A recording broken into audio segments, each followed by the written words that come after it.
He raised a firearm at me in broad daylight, right there on my own street. The problem was, he had no idea the man he was aiming at had spent 10 years as a Navy SEAL, trained to end fights before they even start. Before we get into it, drop a comment with the country you're watching from. Let's see how far this story reaches.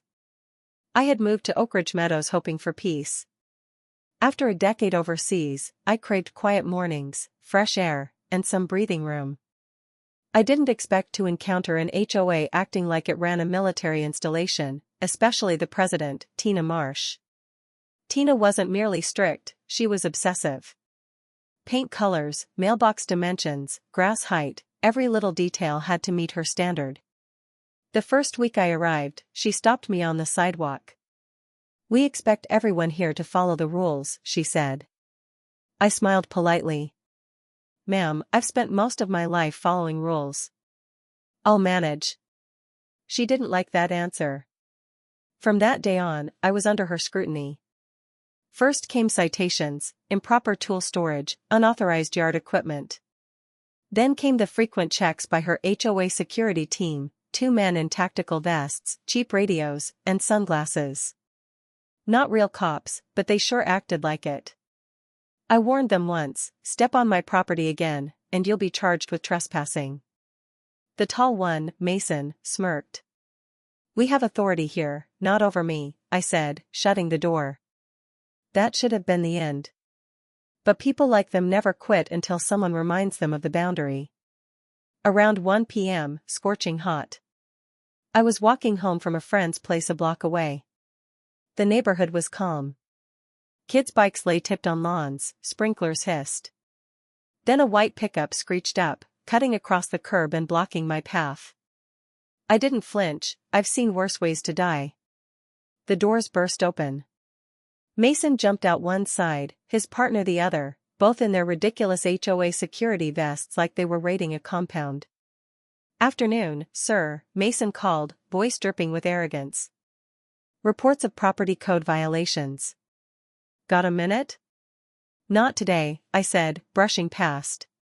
He stepped in front of me. The other one, pale and twitchy, rested a hand on his holster. That's when I saw it, a real gun, steel, not plastic. "Don't move," he barked. "We just need to ask questions." My hand slid behind my back, wrapping around the Glock 19 I kept under my shirt, legal, loaded, always ready. I kept my voice calm, "You're not police. 3 seconds to remove your hand from that weapon." They didn't comply. The barrel was pointed at me, sunlight glinting off the metal. In that frozen instant, the world became still. My stance adjusted, weight balanced, breath steady. I wasn't angry. I was focused. They thought they could intimidate a homeowner, they had no idea they'd drawn on a Navy SEAL. "Hands still behind my back," I said, "we don't need this to get ugly. Move your hand off that holster and step back."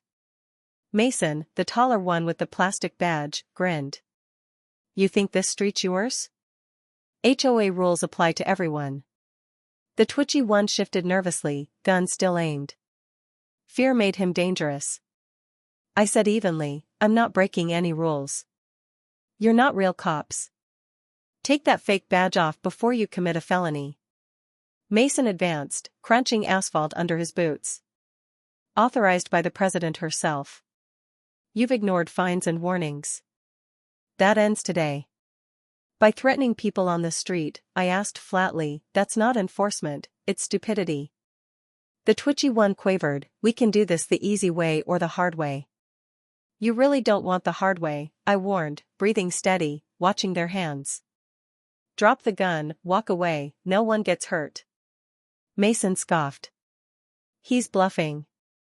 Look at him. Hands behind his back like he's scared." I wasn't bluffing. My finger brushed the trigger guard, motion drilled thousands of times. When the twitchy one jerked his arm, instinct took over. 3 shots rang out. Shoulder, leg, then the gun shattered from his grasp. He fell back, alive but finished. Mason lunged next. Mistake. I sidestepped, grabbed his wrist, twisted, elbow into his ribs. Once, twice.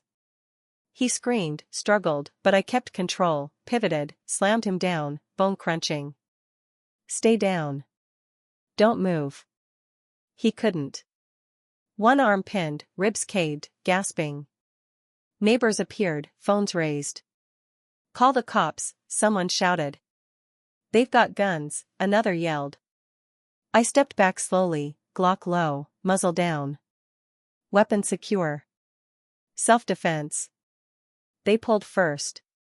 Mason moaned beside his partner, who had a bullet through his shoulder and a shattered thigh. Sheriff Daniels arrived shortly, older, experienced, eyes scanning chaos. You the homeowner? He asked. Yeah. Confronted at gunpoint. Claimed HOA enforcement.